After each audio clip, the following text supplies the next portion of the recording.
there's people out there that again will relate to this. Yeah. But there's a certain group of people, a certain group of men, especially that won't. And like, I want to put this warning out for those alpha nerds out there, those men out there. And to me, those are the men, and we were there once, in their 20s. Mm-hmm. And I've said this before, and I'll say it again. Don't waste your 20s, man. Don't waste it. You have the time, bro. You have so much time to get things done before the responsibilities come, before all the things that when people start depending on you, use your time wisely. You see what I'm saying? Man. I think an old G told me once, if you're not figuring out how to be a millionaire in your 20s, you messed up big. Yeah, you missed a huge opportunity, and I wasn't. Yeah, I was not. I was not. No, it was girls. I was thought it was girls. And I was like, oh, it will happen. I'll figure out a way. But I wasn't thinking about it. I wasn't pushing for that. Worst. But nobody, like I said, and I've said before, nobody told me. Nobody told me that. Nobody warned me this. Told me and that. that's why I think there's a lot more material now. I think there's a lot more material and a lot more, means of media telling young men, hey, like get your bag, man. I hope so. Your bag. Yeah. Like the ladies and everything else follows after. Like you'll have your girl, you'll have your nice whip, or even if you're not into any of that stuff, you'll have this like sense of like accomplishment and like, okay, I can take care of like my people and everything. Man, it's such like what a weight that would be lifted. And find out what you want to do and go do it. Oh my God. In your 20s, don't mess it up. So sensitive, man. Just tough. Like if I were to, and I'm sure so many people can relate to this, but if I were to go back to my 20s, man, I'm living my 20s way differently.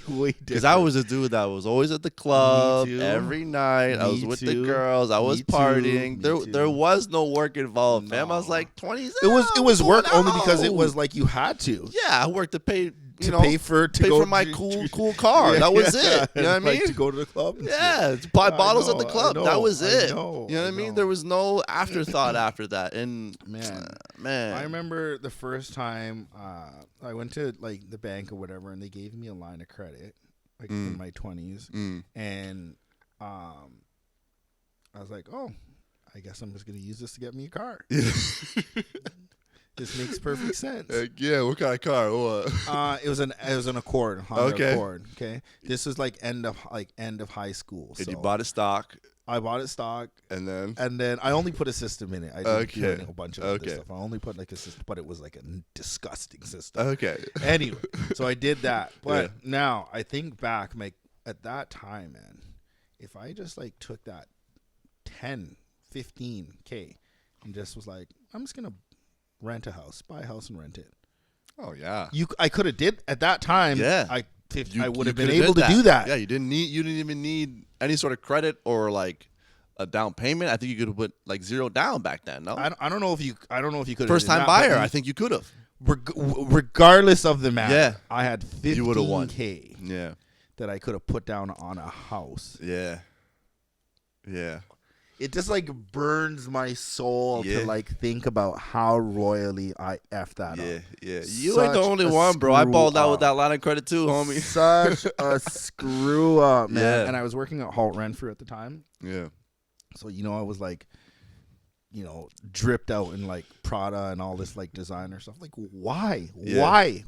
Made no sense. Yeah. Made no sense. And now like I see these kids like, with like $1,000 Jordans on and stuff, and I'm just like, man, I must be getting old because I'm like, this is the dumbest thing ever. Yeah. Like I had this one kid, Alex. He was gonna buy. What was he gonna buy again? I think it was like he was gonna buy some BMW, and I'm like, Alex, I'm talking to you as he's like my little bro, right? Yeah. I'm like, Alex, what you do? Yeah. Go buy yourself like a cottage. Go put this money and buy like a cottage. Yeah. Do you know how dope it will be like to be like, hey, like I'm gonna take you out, but we're going like 3 hours up north to my cottage. Ooh, that's a flex. Excuse me? Yeah. Excuse me? Yeah. I think it's okay if you're driving her there in a Civic rather than the BMW. Bro, you're going to a cottage that's yours, and then you can Airbnb it out or whatever. And he was like, I think he was like 18 or 19. I'm like, yeah, just get your mom to help you because his mom like set and everything. It's like, bro, this is the most boss move that you can do right now. Yeah, I'm 1000%. giving you like gold right now. Just 1000%. I wish I had somebody to put me on that. 1000%. I wish I had somebody to put me on that type of Yeah. game, man. And it's important to say these, especially I feel like, I say to say it, but I feel like black culture is the worst, man. I feel Yeah. like we're out here and we're trying to, We're trying to fit in. We're trying to fit in. We feel like we have something to prove. That's why we want to wear the Jordans. We want to course. wear the fresh clothes. You course. see what I'm saying? We want to, course. present ourselves a certain way. Of course. But man, we got to get over that, bro. Yeah. Well, you can present yourself in a certain way without having to like drop a bag on Agreed. everything. Agreed. You know. I mean, don't get me wrong. I like nice things. I'm a course. fairly materialistic Of person. course, I like fly shit too. Yeah, I like nice You know, things. but I can't have everything nice, and like no. you can have nice things, and you don't have to drop like a full complete bag on it. Yes. You know what I'm saying? Look for the Or discounts. you can have like odds and ends of nice things. Yeah. Everything doesn't have to be like the drip to drip. Doesn't need to be like that all the time. So I agree.